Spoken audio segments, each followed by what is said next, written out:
The morning sky over New Jeju turned dark at exactly 9:37. Day was fixing a water pump in Sector 4 when the shadows came. He looked up and saw them. Ships. Hundreds of them. They blocked out the sun like a metal storm. His radio crackled to life. All personnel report to stations. This is not a drill. Day dropped his tools and ran. His boots kicked up dust on the dirt road between the wheat fields. New Jeju was a farming colony. 8,000 people lived here. They grew food for the other human settlements. Most people here had never seen combat. Day had served 4 years in the Earth Defense Force before coming here. He hoped he would never need those skills again. He was wrong. The communications tower broadcasted the alien message across every device on the planet. A voice spoke in perfect human language. It was cold and smooth like ice. I am General Vexthor of the Krill Empire. Your planet is now property of the Empire. You have 1 hour to surrender all weapons and submit to occupation. Resistance will result in total annihilation. We have destroyed 43 civilizations. You will be the 44th. Comply or die, the message ended. Silence filled the air for 3 long seconds. Then the alarm started screaming. Day reached the militia bunker near the town center. People were running everywhere. Some were crying. Others were loading rifles with shaking hands. Private Hannah stood by the weapons rack. She was young, maybe 22. She had joined the Colonial Defense Force 3 months ago. Her face was pale, but her hands were steady. Corporal Day, she said. What do we do? Day pulled on his tactical vest. We do our jobs. Captain Jin walked into the room. He was a tall man with gray at his temples. He had fought in 3 border wars before retiring to New Jeju. Everyone stopped and looked at him. The governor has refused the surrender demand, Jin said. His voice was calm. The Krill don't know who they're dealing with. We're going to teach them. Someone laughed nervously. Sir, those are Krill ships. They've conquered half the galaxy. Jin smiled. It was not a happy smile. They've never conquered humans. The first bombs fell 20 minutes later. The northern farmlands exploded in columns of fire. The bunker shook. Dust fell from the ceiling. Day grabbed Hannah and pulled her under a support beam as the lights went out. The shaking lasted 30 seconds. When it stopped, emergency lights flickered on. Jin's voice came through the darkness. Sound off. Everyone okay? People called out in the dark. Most were fine. 2 had broken bones from falling equipment. Dr. Tay, the colony's chief doctor, was already helping them. They hit the empty zones, Jin said. They're trying to scare us, showing us what they can do. Standard invasion tactics. They expect us to call back and beg for mercy. Are we going to fight them? Someone asked. Jin checked his rifle. Yes, the bunker door was jammed. Day and 4 others had to force it open. Outside, smoke rose from the north. The smell of burning wheat filled the air. In the distance, Day could see things falling from the sky. Drop pods. The invasion had begun. The Krill soldiers came in waves. They wore dark armor that looked like insect shells. They carried energy weapons that hummed when they fired. They moved through the abandoned streets in perfect formation. Day watched them through binoculars from a rooftop. Something was wrong. The aliens moved slowly. They seemed cautious, almost clumsy. One of them stumbled over a piece of rubble. Another had to stop and lean against a wall. They looked tired, Hannah whispered beside him. She had insisted on coming with him on the scouting mission. They do, Day agreed. He keyed his radio. Captain Jin, the enemy soldiers are moving slow. Something's wrong with them. Jin's voice came back. Dr. Tay noticed that too. He's examining dead Krill from the first skirmish. Stand by. 10 minutes passed. The Krill soldiers below kept advancing. There were maybe 30 of them. They were heading toward the residential district where civilians were hiding. All units, Jin's voice came through. Dr. Tay has news. The Krill are having trouble with our gravity and atmosphere. They're stronger than us, but they tire faster. Much faster. They're not built for long fights on Earth-type worlds. Day felt something change in his chest. Hope. It was a strange feeling to have while watching an invasion force march through your home. Engage at will, Jin ordered. Hit them hard and make them chase you. Wear them down. Day looked at Hannah. Ready? She nodded and raised her rifle.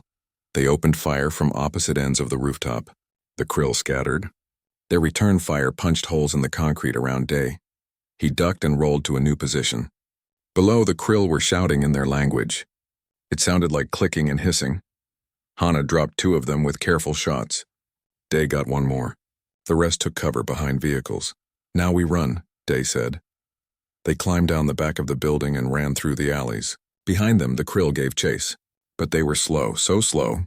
By the time the aliens reached the alley, Day and Hana were 3 blocks away. The pattern repeated across the colony. Small groups of human defenders would attack and retreat. The Krill would pursue and tire themselves out. By nightfall, the aliens had advanced less than a mile into the colony. They had lost over 50 soldiers. The humans had lost 12. In orbit, General Vexthor stood on the bridge of his command ship.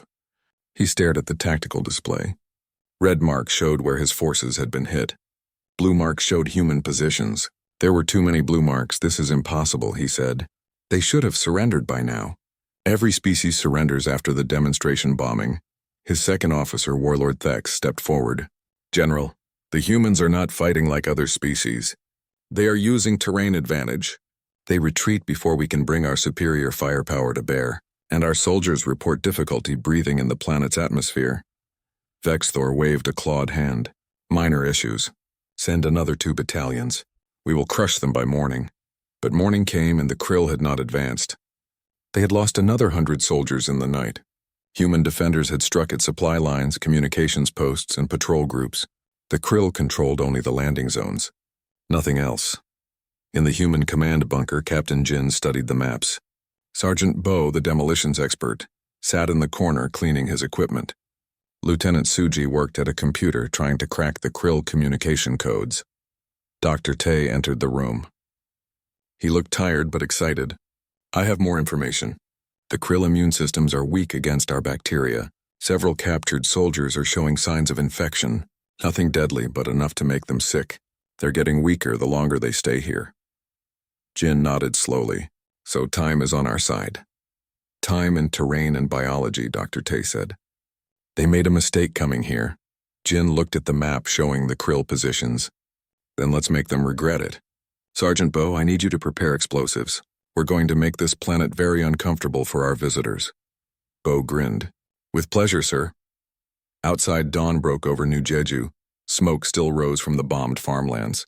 But in the streets, in the buildings, in the forests around the colony, humans were preparing. They were not soldiers. They were farmers and teachers and engineers.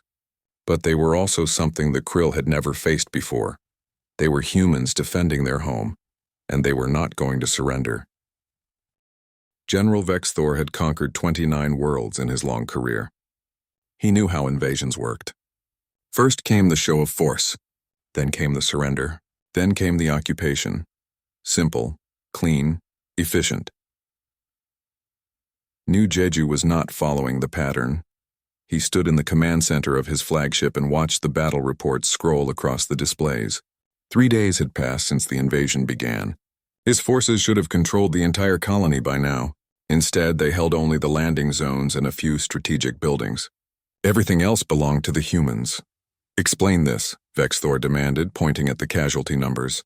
"We have lost 400 soldiers." 400? In 3 days. His tactical officer shifted nervously. "The humans refuse to engage in direct combat, General. They strike from hiding and disappear. Our soldiers cannot catch them. The terrain favors defenders. The forests are too dense for our vehicles. The buildings provide endless cover."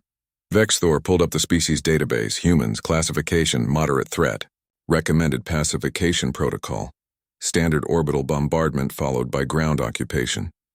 Expected resistance duration, less than 1 planetary rotation. "This database is wrong," Vexthor said. "General, perhaps we should request additional forces," the tactical officer suggested quietly. Vexthor turned on him. "I have never requested reinforcements. Not once in 29 campaigns. I will not start now because of a few primitive humans." But the humans were not acting primitive. In the forests west of the main colony, Sergeant Bo led a team of 12 fighters through the undergrowth. They moved in silence. Bo had taught them how. He had learned jungle warfare in the Amazon before coming to New Jeju. The Krill supply convoy moved along the dirt road. 6 heavy vehicles carried food, ammunition, and medical supplies. 30 soldiers guarded them. They looked tired. Their armor was dirty. Some of them were coughing. Bo raised his hand. His team froze. He counted to 3 and dropped his hand. The first mine exploded under the lead vehicle. It flipped over and crashed on its side. Before the Krill could react, the second and third mines went off. The convoy was trapped between burning wreckage. Bo's team opened fire from both sides of the road. The Krill returned fire, but they couldn't see their targets. The humans were hidden in the thick vegetation. The Krill tried to advance into the forest, but the terrain slowed them down. Their heavy armor caught on branches. Their breathing grew labored in the humid air. Bo's team killed 15 Krill and destroyed all 6 vehicles. Then they melted back into the forest. By the time Krill reinforcements arrived, the humans were gone. In the colony's eastern district, Private Hannah crouched in the rubble of a collapsed building. Corporal Day was beside her. They watched a Krill patrol pass below. 12 aliens moving in formation. They looked alert but tired. "Third patrol today," Hannah whispered. "Same route. Same timing," Day nodded. "They're predictable. They follow their training exactly. Never deviate." Lieutenant Suji's voice came through their earpieces. "All teams, I've cracked their tactical network. I can hear their communications. The Krill are reporting to their commanders every 10 minutes. They follow strict schedules. We can use this," Captain Jin's voice followed. "Good work, Suji. All teams, adjust your tactics. Hit them between their report times. Make them panic. Make them break protocol," Dee smiled. "Hear that? We're about to make their day worse." The patrol turned a corner. Day and Hannah moved quickly across the rooftops. They reached the next intersection before the Krill did. Day placed a small explosive device on the ground and covered it with debris. Hannah positioned herself on a balcony with a clear field of fire. The Krill patrol entered the intersection. The device exploded. It wasn't powerful enough to kill, but it scattered the formation. The aliens dove for cover, shouting in their language. Hannah fired 3 shots. 2 Krill fell. The others returned fire wildly, hitting buildings and empty streets. Day threw a smoke grenade. The intersection filled with thick gray smoke. The Krill commander was screaming orders. His soldiers were supposed to maintain formation and call for support. But they couldn't see. They couldn't breathe well in the smoke. Some of them started coughing badly. The earth bacteria in their lungs was getting worse. By the time the smoke cleared, Day and Hannah were gone. The Krill had lost 3 soldiers. The survivors were shaking. This was not how battles were supposed to work. Where was the enemy? Why wouldn't they stand and fight? Similar scenes played out across the colony. Human defenders hit Krill patrols, supply lines, and communications posts. They never stayed to fight. They struck and vanished. The Krill soldiers grew frustrated and exhausted. Many were now sick with fevers and respiratory problems. Dr. Tay examined another captured Krill soldier in the medical bunker. The alien was coughing and weak. "Their immune systems are completely overwhelmed," he told Captain Jin. "Every Krill on the planet is fighting multiple infections. They're getting sicker every day." Jin looked at the sick alien. "How long can they last?" "Maybe 2 weeks before they're too weak to fight effectively," Dr. Tay said. "But I doubt their general will wait that long. He'll either retreat or escalate," Jin nodded. "Let's make sure he chooses retreat." In orbit, General Vexthor made his decision. He opened a communication channel to the Krill High Command. "This is General Vexthor. I am requesting reinforcements for the new Jeju operation. 2 additional battle groups should be sufficient." The response came after a long pause. High Chancellor Drex appeared on the screen. He looked displeased. "General Vexthor, in 300 years of Krill expansion, you are the first fleet commander to request reinforcements for a single agricultural colony. Explain." Vexthor felt shame burn in his chest. "The humans are more resilient than expected. They are using unconventional tactics. My forces are experiencing difficulties with the planet's environment. Additional troops will ensure victory." Drex stared at him. "How many troops do you have on the ground?" 2,000. "And how many humans are fighting you?" Vexthor checked the intelligence reports. "Approximately 300 trained soldiers. Perhaps another 500 armed civilians." Drex's expression did not change. "You have 2,000 elite Krill soldiers and you cannot defeat 800 humans." "The conditions are—" "I will send the reinforcements," Drex interrupted. "But General Vexthor, if you cannot secure this colony with 4,000 troops, you will be relieved of command. The Empire does not tolerate failure." The communication ended. Vexthor stood alone in his command center. Outside the viewport, the planet turned below. It looked peaceful. Green and blue and beautiful. It did not look like a place that could defeat the Krill Empire, but the numbers did not lie. His casualty rate was higher than any previous campaign. His soldiers were sick and demoralized, and the humans showed no signs of surrendering. For the first time in his career, General Vexthor felt something he had never experienced before: doubt.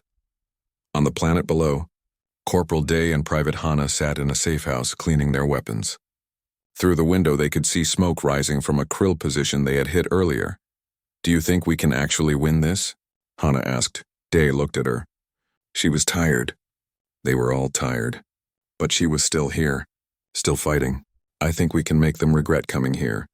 "That might be enough," Hana smiled. "Good enough for me." The door opened. Captain Jin entered with Lieutenant Suji. "I have news," Jin said. Suji intercepted a message. "The krill are getting reinforcements. Their numbers will double in a week." The room went quiet. Day felt his stomach drop. "Can we hold against that many?" Jin sat down. "2 other colonies received our distress call. They're sending help, military ships and soldiers. They'll arrive in about 10 days. So we need to survive for 10 days against double the enemy forces," Hana said. "Yes," Jin said simply. "But we have advantages. The krill are getting sicker. They're predictable. And we know this ground better than they do. We can do this." Sergeant Bo entered carrying a large bag of explosives. "I have good news too. I've been mining the main approaches to the colony. If the krill push hard, I can collapse 3 of the 4 routes, force them into kill zones." Lieutenant Suji pulled up a map on her tablet. "And I've learned their communication patterns. I can feed them false information. Make them think we have more troops than we do. Maybe make them cautious." Jin looked at his team. These were good people. Farmers and technicians who had become soldiers. "The krill think we'll break when their reinforcements arrive. They're wrong. We're going to show them what humans can do." Outside, the sun set over New Jeju. The krill prepared for their reinforcements to arrive. They believed victory was certain. They had no idea what was coming. The krill reinforcements arrived on the 8th day of the invasion. 2,000 fresh soldiers descended from orbit in gleaming drop pods. General Vexthor watched from his command ship and felt confident again. 4,000 troops, the largest force he had ever deployed for a single colony. The humans would finally break. But on the ground, Commander Yuna had other plans. Yuna ran the civilian resistance. She was 53 years old and had been a schoolteacher before the invasion. Now she led 300 farmers, mechanics, and shopkeepers who had turned their tools into weapons. Her people knew every inch of New Jeju, every road, every building, every hiding spot. "The new krill troops are landing in sectors 7 and 9, Lieutenant Suji reported through the radio. "They'll move to join the main force by tomorrow morning." Yuna studied her map. "That puts them on the old mining road. The one through the narrow valley." Sergeant Bo grinned. "The valley I filled with explosives 2 days ago." Captain Jin nodded. "Let them walk into the trap. But we need to make sure they commit fully. Hit them from behind once they're inside. Make them panic and push forward into the mines." The next morning, the fresh krill battalion marched through the valley. They moved in tight formation, confident and rested. Their armor gleamed in the sunlight. They had heard stories about the humans, but they did not believe them. Primitive colonists could not possibly be a real threat. Yuna watched them from high ground. 2,000 aliens packed into a valley half a mile long. She waited until the entire formation was inside. Then she gave the signal. Explosions tore through the rear of the column. Sergeant Bo had placed his charges perfectly. Rock slides blocked the exit. The krill were trapped between stone walls. The front of the column tried to push forward. That was when the mines started going off. Explosions rippled through the valley in a chain reaction. Dust and smoke filled the air. When it cleared, hundreds of krill lay dead or wounded. The survivors tried to climb the valley walls. Human defenders shot them down. Some krill managed to reach the top, but they were exhausted from the climb. The thin atmosphere made them dizzy. They fell easily to human bullets. By noon, the fresh battalion was destroyed. Only 300 krill escaped. They ran back to their landing zones, broken and terrified. General Vexthor received the news in stunned silence. Half of his reinforcements gone in a single morning. He pulled up the battle footage and watched it 3 times. The humans had used the terrain perfectly. They had turned a simple march into a massacre. "This is impossible," he whispered. "We are the Krill Empire. We have conquered 43 species. We do not lose to colonists. Warlord Thex, his second-in-command, stepped forward carefully. General, I have been studying the humans. They are not like the other species we have conquered. They do not fight for territory or resources. They fight because this is their home. They will die before they surrender. Vexthor slammed his fist on the console. Then we will grant them that wish. Order all forces to advance on the colony center. No more caution, no more slow advances. We will crush them with overwhelming force. Thex hesitated. General, our soldiers are sick. 70% are showing signs of infection. They are weak. Perhaps we should consider. We will not withdraw, Vexthor snapped. Prepare for total assault. We attack at dawn. That night the humans prepared for the coming storm. Captain Jin gathered all his fighters in the command bunker. Soldiers, civilians, teenagers who should have been in school. They all stood together. They're coming with everything they have tomorrow, Jin said. 4,000 sick and angry krill. They're going to try to overwhelm us with numbers. Can we stop them? Someone asked. Jin looked around the room. These people were exhausted. Many were wounded. They had been fighting for over a week without rest, but none of them looked ready to quit. I don't know, Jin admitted, but I know this. Every human who has ever lived has faced impossible odds. Our ancestors survived ice ages and plagues and wars. They survived because they refused to give up. We have that same strength. So tomorrow when they come, we show them what humanity is made of.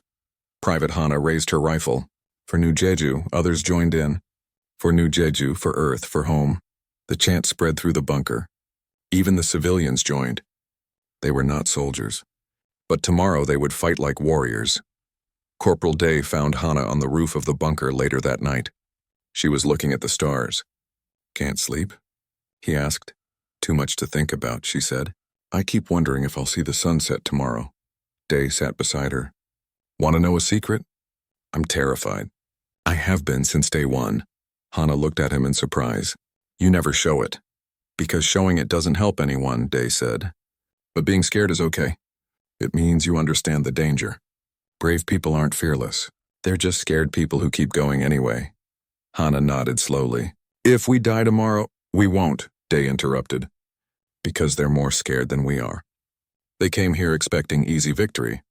Instead, they found us. We've killed hundreds of them. We've made them doubt themselves. That fear will make them hesitate. And when they hesitate, we'll make them pay for it. Dawn came with fire. The krill attack began with orbital bombardment. Missiles rained down on the colony outskirts. Buildings exploded. The ground shook. The bombardment lasted 10 minutes and turned 3 city blocks into rubble. Then came the ground assault. 4,000 krill soldiers advanced in a massive wave. They fired everything they had. Energy weapons lit up the morning sky. The humans fell back to prepared positions.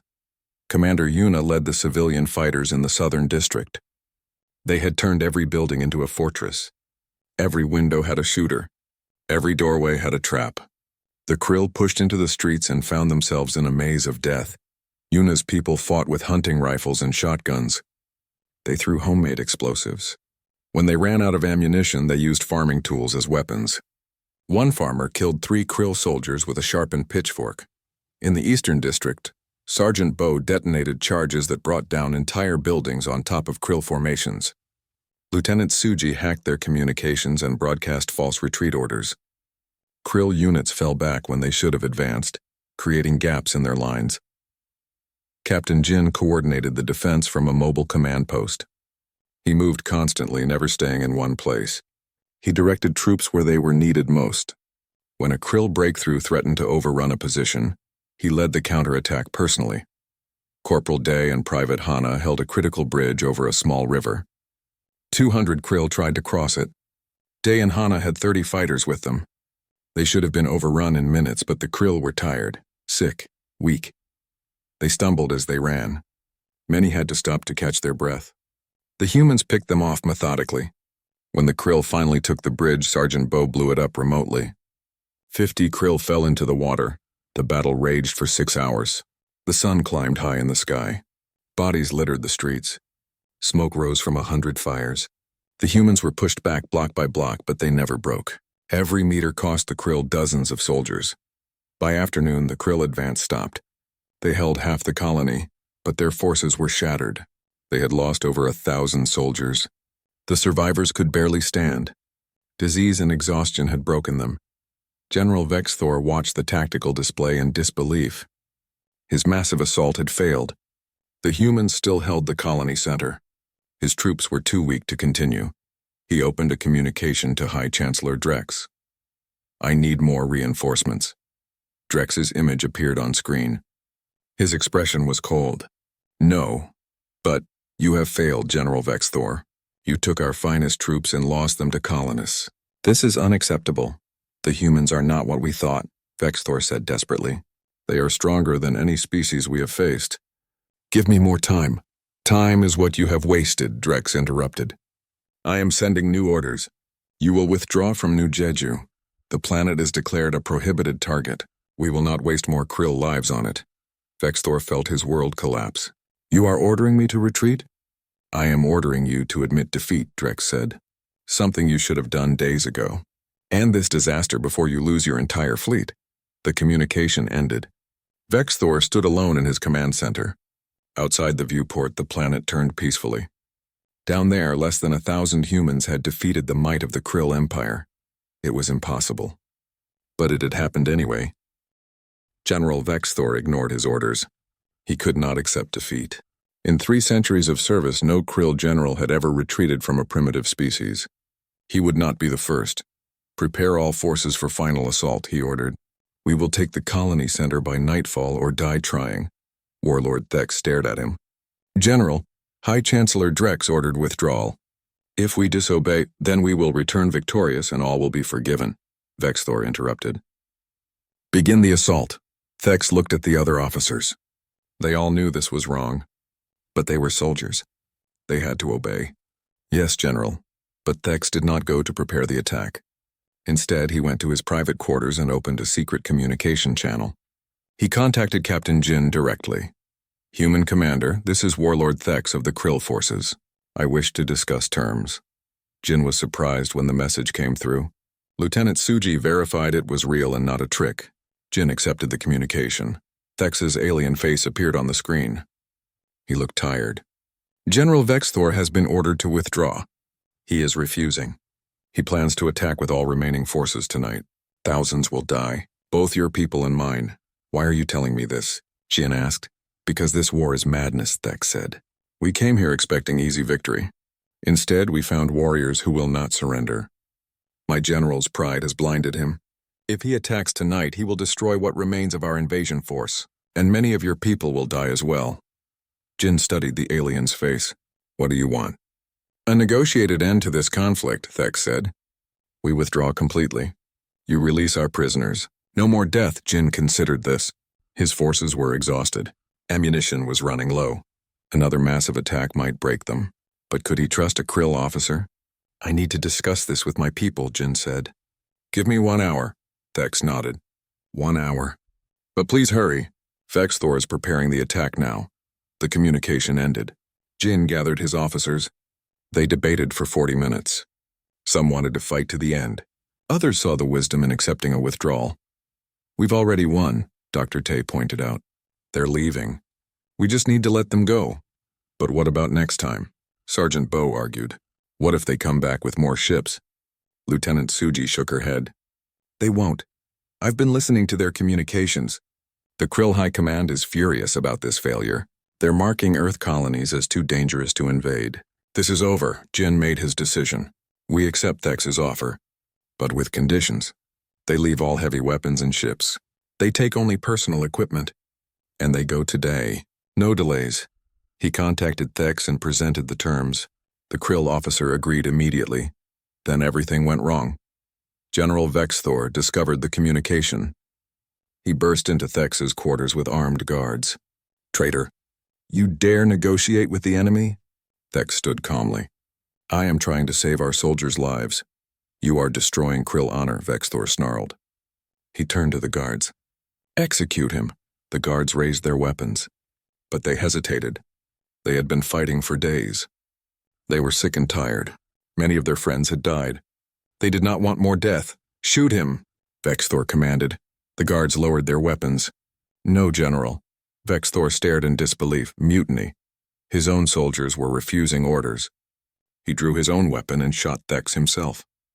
The warlord fell, badly wounded but alive. The guards grabbed Vexthor. "Enough, General. This war is over." But Vexthor had already triggered the final assault. The remaining Krill forces launched themselves at the colony center in a desperate charge. 2,000 sick and demoralized soldiers attacking prepared positions. Captain Jin had been hoping for peace. Instead, he got the bloodiest battle yet. The Krill came in waves. They fired wildly, exhausted beyond reason. Human defenders cut them down by the dozens, but there were so many. They kept coming like a tide. Corporal Day found himself fighting hand-to-hand in the streets. A Krill soldier tackled him. They rolled on the ground, struggling. The alien was stronger, but Day was faster. He got his knife out and stabbed upward.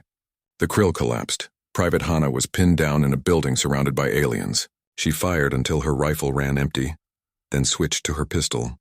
She fired until that was empty too. 3 Krill broke through the door. Hana grabbed a piece of broken metal pipe and charged them. She was wounded twice but killed all 3 before collapsing. Commander Yuna led a group of civilians in a desperate counterattack. They were armed with tools and makeshift weapons. They crashed into a Krill formation from the side, breaking it apart. Yuna herself killed 5 Krill soldiers with a steel rod. Sergeant Bo was trapped when a building collapsed on his position. He should have died. But he dug himself out after 2 hours and immediately rejoined the fight, covered in dust and blood. Lieutenant Suji worked frantically at her computer, hacking Krill systems. She managed to shut down their communications network entirely. Krill units lost coordination and started retreating in confusion. Admiral Nak arrived in the middle of the battle. His fleet of 50 human ships dropped out of hyperspace and immediately engaged the Krill fleet. The space battle was brief but brutal. The human ships were smaller but more maneuverable. They struck hard and fast. Nak sent a message to General Vexthor: "Surrender or be destroyed." Vexthor refused. His flagship opened fire. The human fleet surrounded it and pounded it with missiles. The flagship's shields failed. Its engines exploded. It began to fall toward the planet. On the ground, the Krill soldiers saw their flagship burning in the sky. Their morale shattered completely. They stopped fighting and started surrendering. Some dropped their weapons and raised their hands. Others just sat down and waited to be captured. The battle ended as suddenly as it had begun. Silence fell over the colony. Human defenders looked at each other in shock. They had won. Actually won. Captain Jin found Corporal Day pulling Private Hana from the rubble of a collapsed building. She was wounded but alive. "Get her to Dr. Tay," Jin ordered. Day carried Hana through streets filled with bodies and debris. He passed crying civilians and exhausted soldiers. Everyone looked shell-shocked. They had survived, but the cost was terrible. Dr. Tay's medical station was overwhelmed with wounded. He had help from captured Krill medical officers who had agreed to treat both sides. They worked side by side, human and alien doctors saving lives together. The Krill flagship crashed into the ocean 20 miles from the colony. General Vexthor survived. Human forces pulled him from the wreckage. He was placed in a cell, badly injured but alive. Dr. Gion, a psychologist, was assigned to interview Krill prisoners. He wanted to understand why they had fought so hard when the battle was clearly lost. He started with the lower-ranked soldiers, then worked his way up. Finally, he sat down with General Vexthor. The Krill general looked broken. His armor was damaged. His pride was shattered. He stared at the wall and said nothing for a long time. "Why did you keep fighting?" Gian asked gently. "You were ordered to withdraw. You could have saved thousands of lives." Vexthor finally spoke. "I have conquered 29 worlds. I have never failed, never retreated, never admitted defeat. The Krill Empire is built on strength. We do not lose to primitives." "But you did lose," Gian said. "Why?" Vexthor looked at him. "I underestimated you. We all did. Our database said humans were moderate threat. Standard tactics would work. But you are not standard. You fight differently. You think differently. You endure impossibly. When we should have broken you, you became stronger." "We were defending our home," Gian said simply. "Yes," Vexthor agreed. "And that made you unbeatable. I understand now. Too late, but I understand. Humans will fight forever for their home. There's no strategy against that, no weapon, no force." High Chancellor Drex arrived in orbit 3 days later. He came personally to clean up Vexthor's disaster. He met with Captain Jin on neutral ground aboard a merchant ship. General Vex Thor will face trial for his crimes, Drex said. He disobeyed direct orders. He wasted Krill lives. He will be punished severely, Jin nodded. What about future invasions? Drex looked uncomfortable. There will be none. The Krill Empire is adding humans to our prohibited species list. We will not attack Earth colonies. We have learned our lesson. See that you have, Jin said coldly, because we will not be as merciful a second time. After Drex left, Jin stood on the observation deck and looked down at New Jeju. The colony was damaged but standing. His people had paid a terrible price, but they had won. Admiral Nak joined him. Earth wants to know what happened here. They're calling it the miracle of New Jeju. Jin shook his head. It wasn't a miracle. It was will. We refused to lose. Sometimes that's enough. 6 months passed. New Jeju was rebuilt slowly but surely. The burned farmlands grew green again. The damaged buildings were repaired.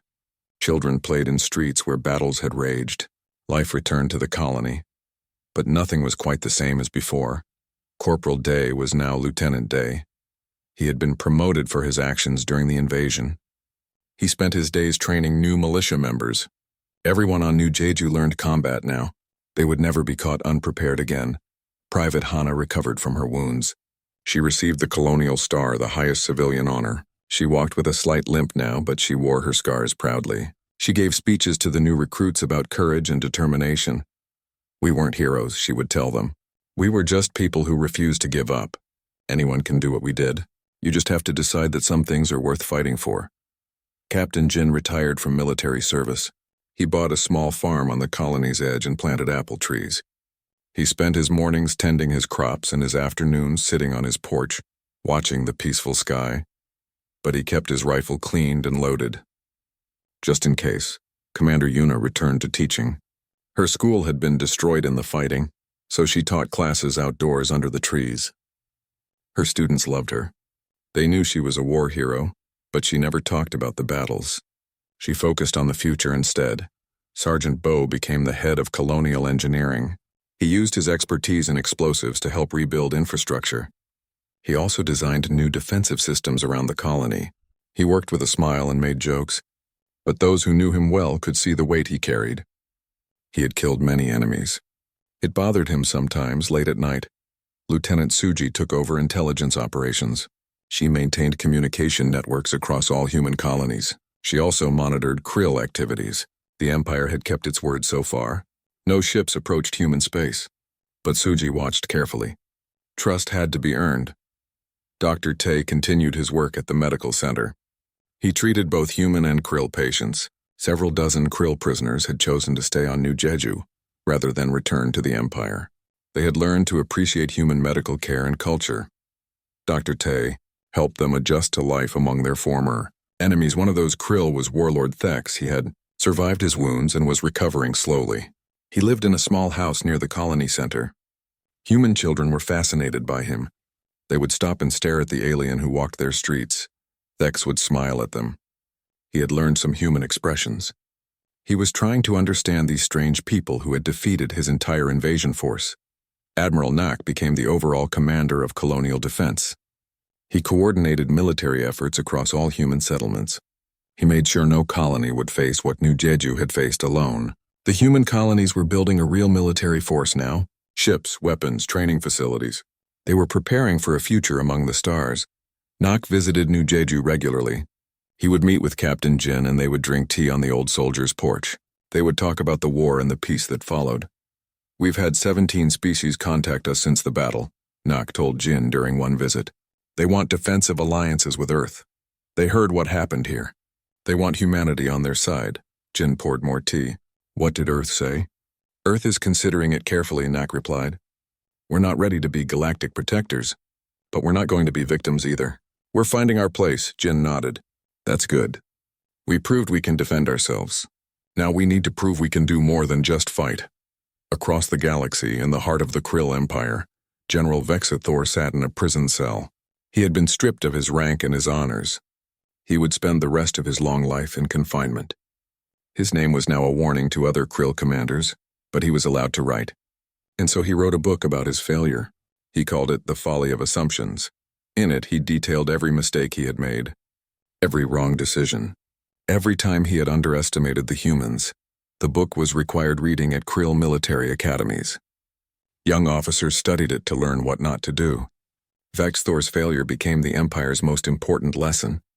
In his cell, Vexthor sometimes thought about the humans. He remembered watching them fight. How they refused to quit even when losing. How they adapted to every challenge. How they turned their weaknesses into strengths. They should not have won, he would whisper to himself. By every military principle, they should have lost. But principles mean nothing against sheer determination. High Chancellor Drex had his own problems. The failure at New Jeju had damaged the Empire's reputation. Several conquered species were becoming restless. They had heard about the humans who defeated the mighty Krill. If colonists could do it, maybe they could too. Drex ordered a complete review of the species database. Every entry was checked and rechecked. Special attention was paid to humans. The new entry was detailed and sobering. Humans, extreme threat level. Do not engage. Species shows exceptional adaptability, endurance, and will to fight. Performs far beyond expected parameters when defending territory. Recommended action: avoid all contact. Mark all human settlements as prohibited zones. The database entry was distributed across the galaxy. Other species read it with interest. The Krill Empire, conquerors of 43 civilizations, was afraid of humanity. That was worth knowing. First contact with other species began slowly. A trade delegation here, a diplomatic mission there. Humans were cautious but curious. They had much to learn about the galaxy. But one thing was already clear. Humans had a reputation now. They were the species that couldn't be conquered. The people who would fight to the last rather than surrender. It was a reputation built on blood and sacrifice, but it was real. On New Jeju, a monument was built in the town square. It listed the names of everyone who had died defending the colony. 147 names. Soldiers and civilians, young and old. Each one had given everything so others could live.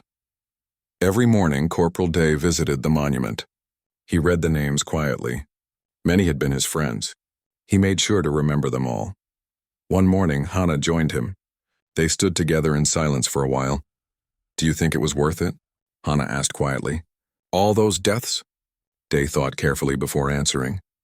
"I think about that every day. The people who died here gave their lives protecting their home and their families. They didn't want to be heroes. They just wanted to survive. And because of them, we did survive. So yes, it was worth it. But it was also a terrible price to pay."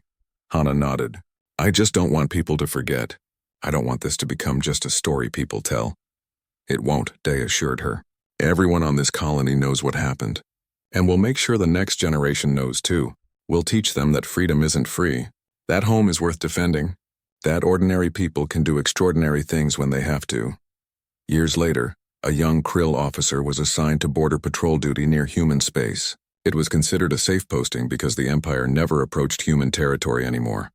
One day, a human merchant ship crossed into Krill space accidentally. The young officer prepared to intercept it according to protocol. His commander stopped him. "Let them pass," the commander said. "But sir, they are in our territory." The commander pulled up the species database. "Read this. Learn what General Vexthor learned too late. Some species are not worth provoking. Humans are at the top of that list." The young officer read the entry. His eyes widened. "They defeated an entire invasion force?" "They did more than defeat it," the commander said. "They destroyed it. And they did it with farmers and engineers and civilians. Imagine what they could do with a real military. Now do you understand why we avoid them?" The young officer nodded slowly. "Yes, sir." "Good, let the merchant ship pass. Give them an escort to make sure they find their way home. Be polite, be respectful, and never, ever threaten them. That is how we stay safe." Back on New Jeju, Captain Jin sat on his porch watching the sunset. His apple trees were heavy with fruit. The harvest would be good this year. The colony was thriving. A ship descended from orbit and landed at the spaceport. Tourists, probably. New Jeju had become famous. People came from across human space to see where the great battle had been fought. Jin didn't mind the attention. Let people come and see. Let them learn the story. Let them understand that humanity had earned its place in the galaxy not through aggression, but through defense. Not by conquering others, but by refusing to be conquered.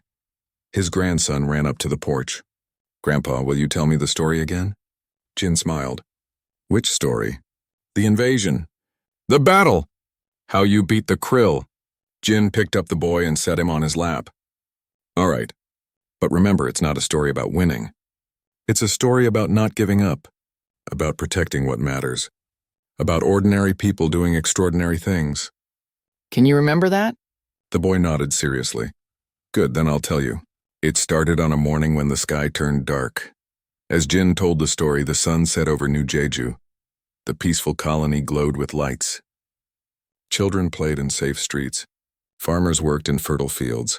Life continued as it should.